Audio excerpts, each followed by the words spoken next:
When you get any new pet, you want to be satisfied with it, but these 5 reptiles were severely disappointing.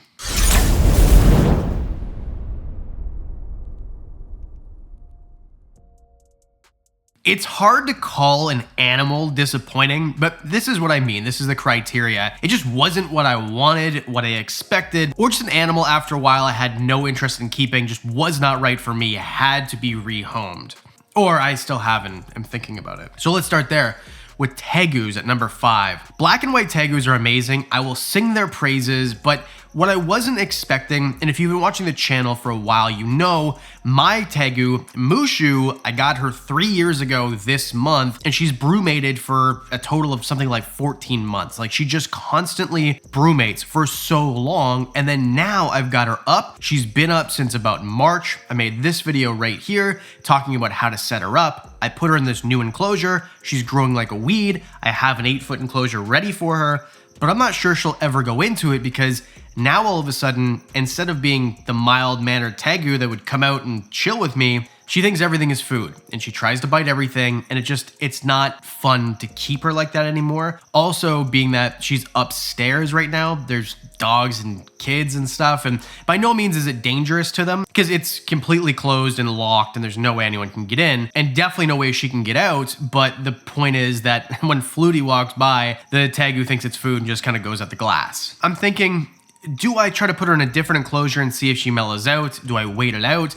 Or is it maybe time to rehome this animal? I don't have the same amount of time I had before to rehabilitate animals, and I do have help, luckily. But is this an animal that I really want to put the time into? Or is it better suited to just give this animal to somebody who really wants to work with the species and tame it out for them? So I have to think about that. Let me know in the comments section below what you would do in this situation. Oh, and by the way, I'm not a guy who just rehomes stuff all willy-nilly. This is something I've been thinking about for a long time, since we made that video and she started to act the way she is. Number 4, reticulated pythons. Now, retics, in my opinion, are really cool. I love going to reach out reptiles and see all Garrett stuff. I've got friends who keep them, but they're just not for me. They don't jive with my personality, right? I made this comparison in the last video talking about, golden retrievers are my favorite dog. I love Goldens. I'm not really a German Shepherd guy just because of the way that they act. And you always want to pick a dog breed that's right for you. Well, it's the same thing with a species of snake. Burmese pythons are my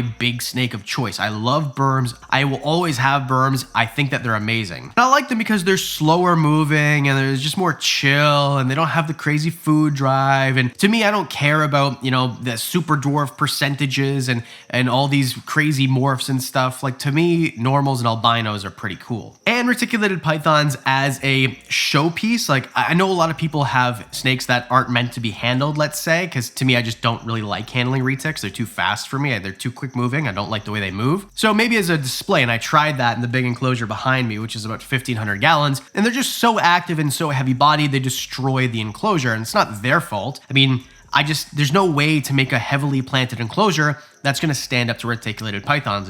It's not going to work. So for me, it's not the right snake. Maybe it is for you. Maybe you're somebody who wants to give it, not a bare bones, but more like wood structures, not planted, and you like the feeling of handling a snake that's moving constantly, and there's a little bit of a risk factor. Is he going to think it's food day, things like that. But for me, that's not what I like in a snake. And obviously, I love the way they look. They all look super sharp, and so do I, thanks to today's sponsor, Manscaped. And I'm just going to change real quick. Manscaped is the pinnacle of value and quality all in one. And that's why I got the Performance Package 5.0 Ultra, which features the Lawnmower 5.0. And whether it's for your face or something a bit more sensitive, this is the only trimmer that I trust. Because if you put a blood python and a ball python together, it's okay to have blood balls, but you don't want to when you're trimming.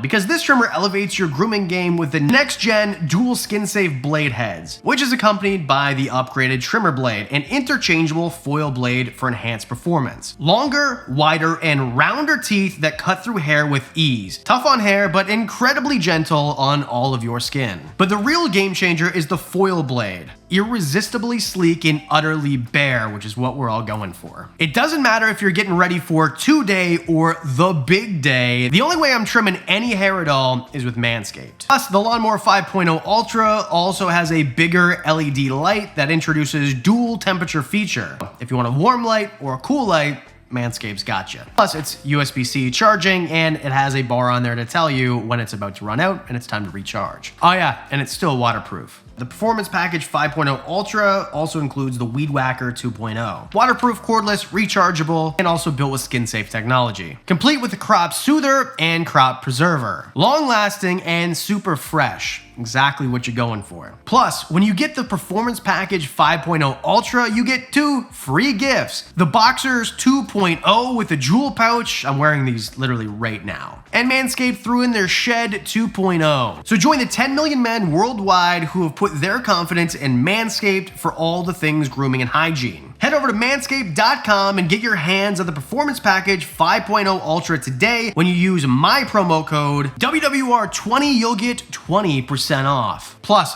free international shipping and 2 free gifts. That's 20% off plus international shipping and 2 free gifts when you use my promo code and you get 20% off. Get Manscaped today. Trust me, your balls will thank you. Okay, back. Number 3 is one that you probably won't expect.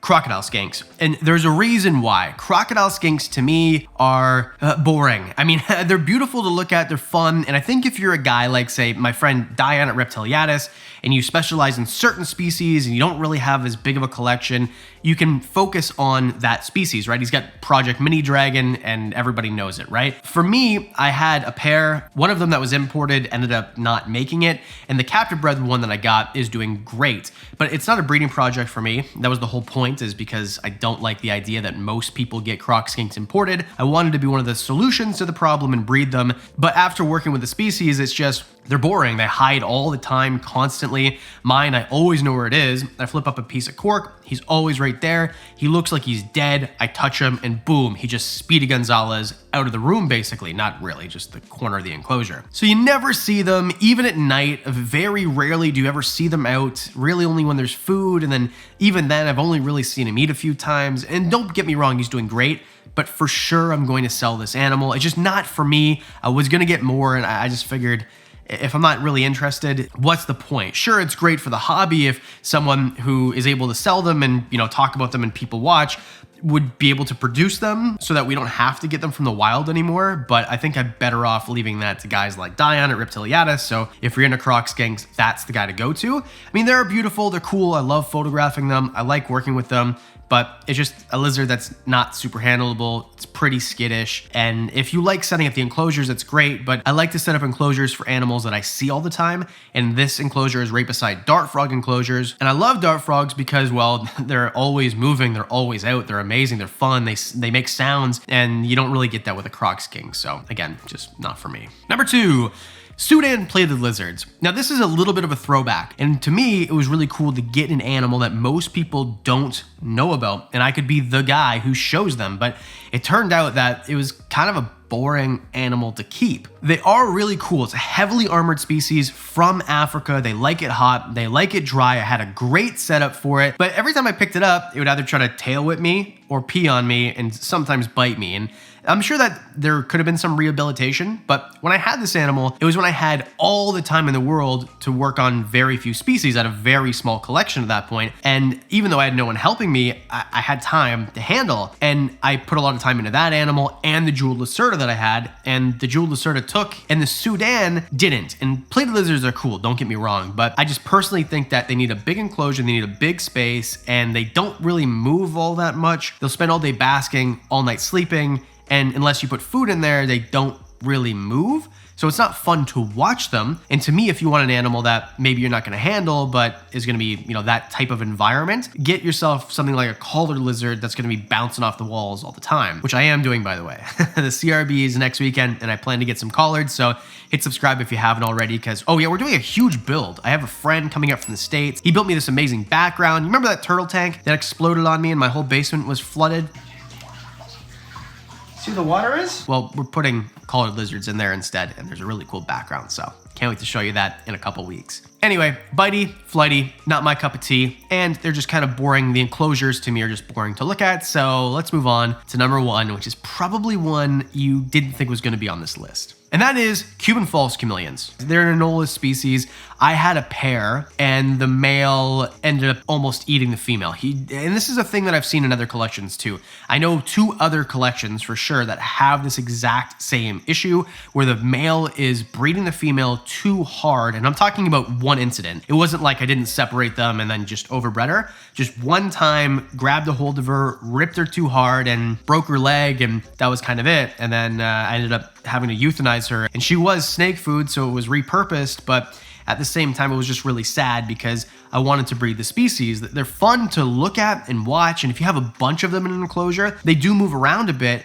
But to me, I have one. I don't plan on getting more because although they're fun to handle and everything like that, I'm not really a chameleon guy or an anole guy. And I don't have an enclosure where I would want to dedicate 2 Cuban false chameleons. The other enclosures that I have, in my opinion, they're just cooler species. You know, Diamond's there. I got my Fiji banded iguana. I have the monkey tail skinks. So why would I, make space for something that isn't as interesting to me? This animal's in an enclosure in the other room. It is for sale if you want to buy it. If you live in Canada, shoot me a message. But I just don't have room for it in the big fancy room with all the cool enclosures to look at. And I don't want to hide it in the breeding room, which are great enclosures too. They're just, not as big and beautiful. Like some of these enclosures are, 700 gallons. And to me, that's what I'm working towards, is putting everything in really big, huge enclosures that people would be like, wow, that's like way too much space. So I just think that they're kind of boring to me, and the breeding is just too risky, and it actually does affect me when I see animals die. And I know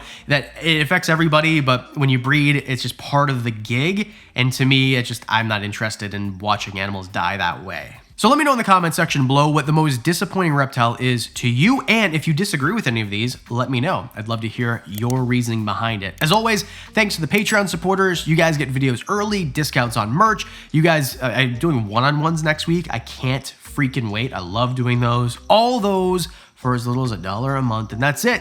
I do videos Mondays and Thursdays, so I'll see you on Thursday.